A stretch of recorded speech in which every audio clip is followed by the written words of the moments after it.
Ladies and gentlemen, hope you're all doing well, and welcome to the showdown between Grand Cathay and the Chaos Dwarfs. It's going to be myself with the Celestial General on foot, facing off against Subutai, who is going to be rocking the big old Bale Taurus up in the sky.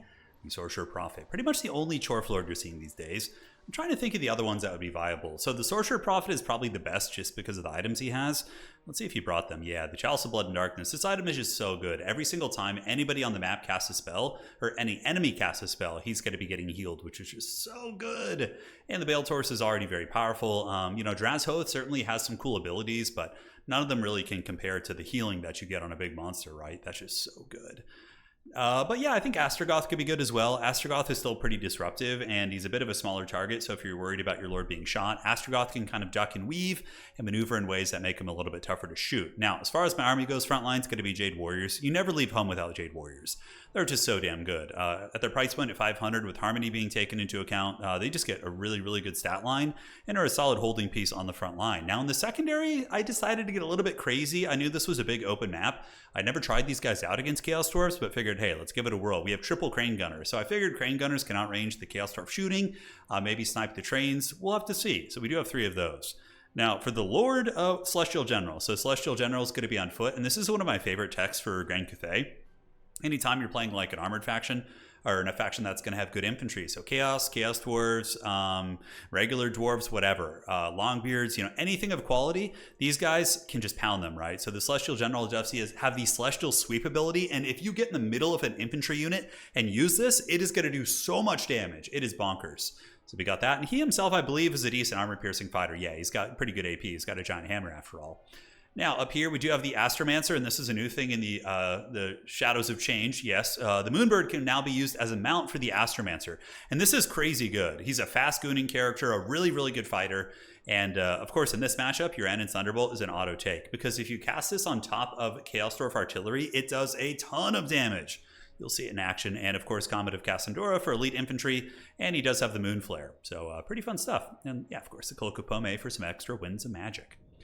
So we're going to do some fast forwarding, get the armies out on the field here, and the objectives, there's one here, so we both have a home objective, and then there is going to be one contested. For Grand Cathay, typically you don't want to be going for a triple cap, you just get your home objective and then push for the neutral objective. That's very much like the Grand Cathay playstyle in my experience. We're going to be rolling. Crane Gunner's going to be shooting a little bit at the Sorcerer Prophet, trying to keep him honest, and he does dodge the shot, very sneaky bull up in the sky, and the Astromancer is so hard to track. I mean, it has 120 speed, it's going to just put this thing in its rear view mirror, that's for sure. Going to be flying up into the tree line, and almost every Chaos Dwarf player is going to be coming in with Death Shriek rocket launchers. They're just too good not to. They're excellent against infantry. Look at the damage one Death Shriek shot does against these Jade Warriors. Now, at least they're not like an elite unit, but even still, that's great value. So I know I have to shut that down. So that's what the Moonbird's going to be doing. Moonbird's going to go back here. We're going to be bombarding and at least threatening to charge these things. And if we can take them down, that's going to be pretty big. Death Shrieks can honestly usually shoot from the trees. So that's a little bit frightening for me, as 2 of my units have already been pounded pretty good, these Jade Warriors and the Crane Gunners. So moving in, this is going to be the first Anand's Thunderbolt being cast by the Astromancer. And boom, headshot. Yes, indeed. Half HP off that bad boy. We charge in. And the Astromancer on the Moonbird is going to be getting colossal damage into this beast here. But unfortunately, the Sorcerer Prophet is close nearby, but that's the advantage of being a very fast bird. And while this thing is actually shaken and terrified and potentially turning around, it's buying time for my army not to be shot at. Other one, unfortunately, is going to be continuing to shoot. And we do call in some Iron Hill Gunners to help deal with the Monstrous Lord, as well as some Jade Lancers who maybe can threaten and do a little bit of charging against Chaff. Skullcracker did get called in. Skullcracker is a very cost-effective war machine for the Chaos Dwarves. It's their train. It's really quite solid at running over the Jade Warriors, so I certainly wasn't happy about that. As far as the Crane Gunners, they've kept him honest. They've kept him back a little bit, but definitely going to be in some danger here soon. The Chaos Dwarves have called in 2 units of Hobgoblin Riders, and these things are pretty damn solid. As far as like light skirmish cavalry goes, not skirmish cavalry, but light cavalry in general, these Hobgoblin Wolf Riders will do some great work. Peasant Horsemen can kind of trade with them. They do lose head-to-head a little bit, but Jade Lancers are your typical counter. But with the Bale Taurus coming around the side, it's going to be very dodgy. I do also call in the Empress's Crowmen, and I figure I'll use them to rear charge and do some damage here. And the Jezzails are shooting into the Chaos Dwarf Warriors as they do advance. And back in the tree line, you can see my Moonbird is still trolling. So the Moonbird does land once again on the Death Shriek and does get it shaken, almost routed. You do get attacked by some Hobgoblin sneaky gets. I probably should have just stayed, honestly, but their Precursor ammo actually did some really good damage against my Astromancer. So, oh boy. Now in the backfield, very scary. He gets a good burning head on top of my Iron Hill Gunners and does compromise one unit of the Crane Gunners. So far my backfield's in a little bit of danger. The other Crane Gunner shooting downtown and getting some okay damage. And here we have the Celestial General. So as soon as he gets in there, I'll try and show you how much damage that does. At the very least, I'll stay out here so you guys can see. But the Iron Hill Gunner's about to get run over by the Hobgoblins, and I still have 2 Crane Gunners online, so I felt pretty good about that. As long as I can maybe salvage 1 or 2 of them and at least take down his cavalry, that felt like it'd be pretty good, and there I did it. So big damage against the Chaos Dwarves, and the Astromancer and the Moonbird providing great utility. Not only is he a good counter against the artillery, but he's also pretty good at chasing down the Skullcrackers and machines and things like that. So Crane Gunner's trying to retreat, Jade Warrior Halberds on the way out, and we do get the Empress's Crowmen to attack into the Baletor's character, and he takes quite a bit of damage. You can see we're going to be getting a Comet of Cassandora from the Astromancer. Boom! Big shot right there on the Goblin Laborers and Chowie Warriors, and little engagements like that are going to be everything for winning the frontline fight, right? We need to get that done because the backfield, it's a little bit dodgy right now. However, 1 Crane Gunner is fully stabilized. It's going to be getting very cost-effective shots into the Skullcracker. And we do also have Halberds as well as Peasant Horsemen here at the ready. And another Uranan's Thunderbolt in the backfield, nailing that Death Streak. Negative 55. That thing is going to break, potentially shatter, and that's huge. Death Streaks are not cheap, right? So I was super, super happy about that, and that tech working overall here against the Foul Chowie. Now back in the tree line here, as far as the Jezzails go, we have 2 of them online, so both Crane Gunners are functional. The third one did get completely annihilated. Going to be unsummoning the Iron Hill Gunners right here, and we do have the train a little bit trapped up. Deathstreak Rocket Launcher comes in and doesn't really do a whole lot there, so I was pretty happy about that. And the Celestial General has just been running around taking things to Pound Town. He's gotten only a couple hundred value so far, but he's done a lot of HP damage, and I've been very, very happy with his performance. Granted, the Astromancer certainly should be the lord of this army. He's carrying this pretty damn hard right now. Up in the sky, we do have the Crowmen just hunting the Sorcerer Prophet. I've been doing that pretty much the entire game. Deathstreaker does some okay damage against the Jade Lancers here, calling more Crowmen while we do go for my opponent's back objective. I figured we're pretty well ahead on value, and though he does have a little bit of healing, I felt like it was a true value lead. So we sent some Jade Warriors back here. We're also going to be sending some Crowmen, and we're going to be trying to capture his back objective. Crowmen are excellent at just like rear charging and just doing fat damage, right? I mean, they hit hard. 45 weapon strength, high model count, and they are going to be ripping into the back of these goblins here and these Chaos Dwarves, and we should win this fight pretty decisively. Now back in the middle, we do have some Bull Centaurs who've made their way in. We frontal charge them with Jade Lancers who are already beat up, so a bit of a sacrifice. And Crowmen are good against them. Crowmen hit hard, and they do well against light armor, and Bull Centaurs themselves only have 50 armor, so it's going to be good. In the backfield, though, it's a little bit of chaos. Most of my weapons teams have been shut down here. You can see that the Sorcerer Prophet was able to finish off my last Crane Gunners with burning heads and diving and other tricks like that. And also the Skullcracker. Skullcracker is very, very tough to stop for Grand Cathay. Iron Hill Gunners are one of your best bets, but I do like the Astromancer. He's been pretty effective and has been chasing this thing down. We have both of the Chaos Dwarf high value assets a little bit trapped up back here, which feels good, and we're also winning on the objectives. Chaos Dwarves are one of those factions that are very top heavy. They often invest in like heavy artillery and heavy lords, and their chaff units and other things like that tend to underperform a little bit. So as long as we can kind of keep those big things in check, that's good.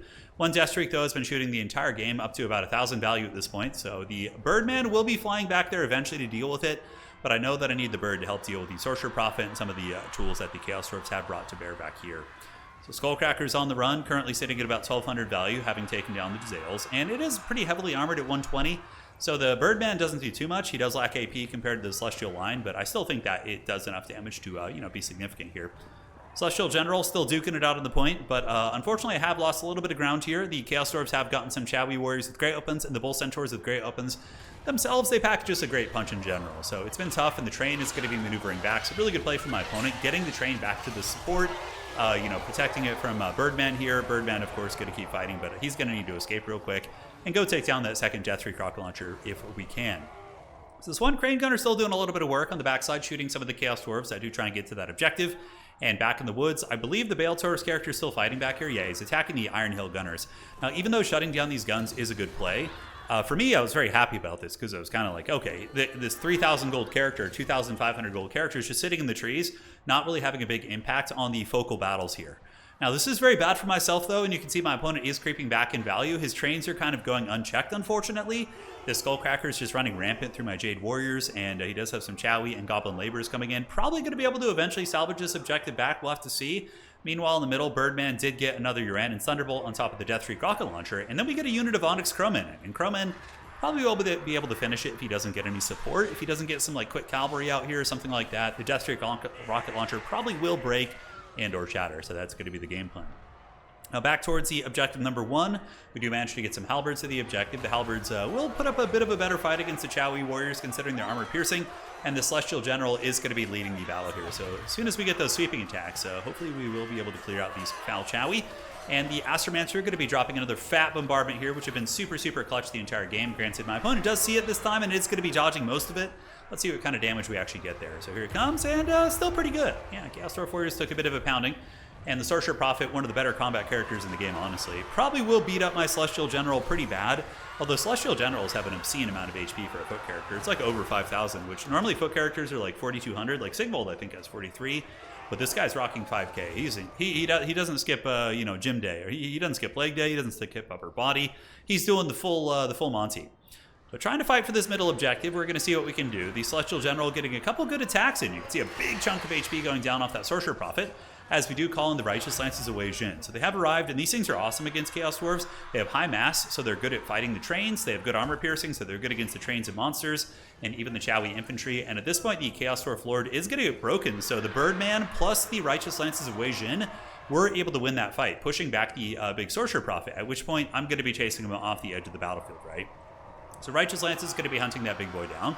Value is 11.1 to 9.6 for us. Here in the backfield, a little bit of scary business, as the Hobgoblin Wolf Riders are going to be seeing a freebie, and they're going to be going after my poor Crane Gunner. So not a whole lot I can do there. We do have some Halberds moving to this point, understanding that this Crane Gunner is going to go down. I know I just need to reinforce, because I was starting to take over this game, but I didn't want to slip and lose it based on objectives, because that is one of the main ways Grand Cathay loses. Grand Cathay typically trades very well in terms of value, but where they struggle is getting the objectives and not being outmaneuvered and things like that. They're a little bit static compared to like the Empire, in my opinion. Like Empire can clear off objectives very quickly with things like grenade launchers and they both of course have heavy cavalry, but the grenade launchers and those type of things can make a big difference. And of course Cathay soldiers are very slow. State troopers have 32 speed, and most of the Cathay troopers have 28, which actually does make a big difference, right? So middle point's looking pretty good. Jade Warriors and Celestial General going to be crumping some of these bad boys. So the Chaos Dwarf Warriors with great weapons here, though they're very good against me, the Celestial General should be able to handle it. We do also see the Skullcracker here at 900 HP, so hoping we can get that bad boy down. He does chase down my scattered missile units, very well played there. So the Crane Gunners and Iron Hail Gunners do get taken out. Now we need to make a big last stand here. Empress's Crowmen do come in. We rear charge the Sneaky Gits, and the Jade Warrior Halberds are enough to fend that train off with the Crowmen support. So objective 2 is probably going to be secured for us for the rest of the game. So I know I have the points lead. I held the double cap on him for a long time. So let's get in there. Let's get objective 1 and close this bad boy out. So train currently sitting at 574, and it looks like the Hobgoblin Rider is going to be heading back to this objective. We do call in some Jade Lancers. Jade Lancers have enough mass to fight the Skullcracker. Those Skullcrackers are not like chariots. They're pretty decent in sustained combat, although they do really well in the charge.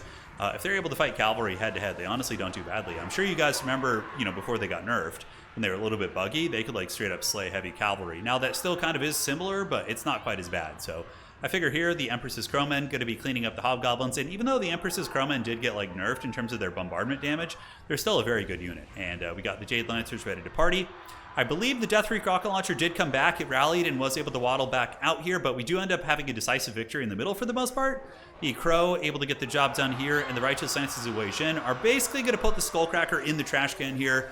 Here they come. Big charge coming in from the big Longmas, and they get the job done. Mission accomplished. Now it's time for the Bird to finish his legacy here. 3,000 value on this thing. It's been an absolute beast this game. Now, the value's not as much as I thought, but yeah, he's looking very bare on resources. Jade Lancers will be able to easily counter his mobility. The Deathstreak rocket launcher probably will be shattering here if he keeps getting attacked. It's broken and terrified, negative 21 leadership. So there it goes. So Chowie probably going to be sending in waves and waves of infantry to try and get the objectives back, but probably not going to work out too well. A lot of routing units, our call-ins are going to be Jade Warrior Halberds, as well as more Jade Warrior Halberds and basic Jade Warriors. And on the back objective, the train is still causing a little bit of havoc. You can see actually melting down a lot of my units here, but overall, the Chowie are just kind of out of steam at this point. If you look around, they don't have a whole lot. There are some warriors here, but what you're going to be seeing is them just getting isolated. So we just surround them. So we get the Longma Riders at the back, and we just get a big old hammer on them. Rear charge, and Longma Riders doing big damage, and they just melt in a matter of seconds. And we have the Birdman and the Celestial General, several units that are very, very powerful, right? So the Chowie try and form ranks here. Celestial General gets in. Come on, use the sweeping. Yeah, there it goes. There goes the sweeping attack. Look at that. Big damage on all those units. They didn't have too many models, but still very, very good. Those Chowie warriors getting folded like a piece of paper right there. And more Hobgoblins coming in, but Crowmen really buffed Cathay pretty heavily, right?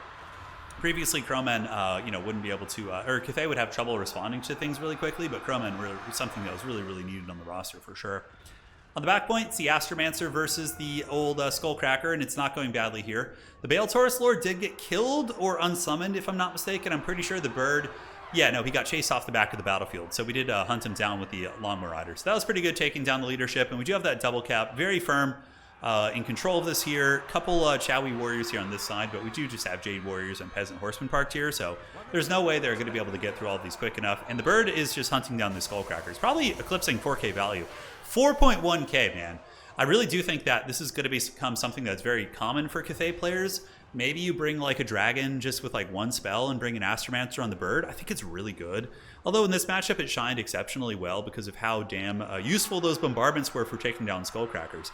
Otherwise, not Skullcrackers, the Death Rakes. Otherwise, we would have had very few ways of doing that, right? A little bit of fast forwarding here. Game's pretty much over at this point, just going to be cleanup. The train's a little bit problematic, but overall, we have enough units to hold them at bay here. The Chaos Dwarf Warriors are going to be faltering on that side, and my general does end up running from one of the trains, but the bird is going to hunt this down. We get Iron Hill Gunners in position. 2 Iron Hill Gunners going to be ripping shots in. Unfortunately, they're a little bit obstructed, but as soon as these things pop out in the open, they're going to get taken out. 1300, and we do also have the triple cap here, but the triple cap is denied by some Hobgoblin Riders, and we do get the Sneaky Gits as well as the Chaos Dwarf Warriors hustling there, but it's not going to be enough. I could easily Helm's Deep on the back objective. So hopefully you guys don't mind the fast forwarding. I think when the game, it's very obvious that it's over, it's fine. Like, usually I prefer to fast forward, so it's not just like, you guys all know what's going to happen. Let's not, make it something that it's not, it's over. So GG, well played. Certainly a fun one. And yeah, that was my first time using the Astromancer on the Moonbird. And I liked it a lot in this matchup. I think it's incredibly solid because he can outmaneuver the firing arcs of these artillery pieces and get back there. Celestial General was good. He only cost 1,200. He paid for himself. These were probably the weak link of the build. It was pretty hard to defend. Yeah, I don't know. Maybe the Chaos Dwarves, like against regular Dwarves, I think it could be very good. But in this matchup, I don't think so. I think it was a little bit haggard.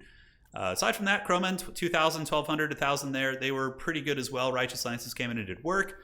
The El Toro's character is just always a raid boss, 3,000 value, and thankfully, if we didn't keep his Death Freaks in check, we could have for sure lost that game. So that was pretty big, and of course, Skullcrackers are insane. Look at that, 2,800 on this one, and 23 on this one. We talked about it after the match. We both kind of agreed that maybe just cutting the Death Freaks and going heavier in on the trains could be better, or maybe have them in reserve. And if your opponent does have like this build using the Astromancer, you just use your points elsewhere. But just a thought. GG, well played. See you guys next time. Take care of yourselves, and that's going to be it for tonight.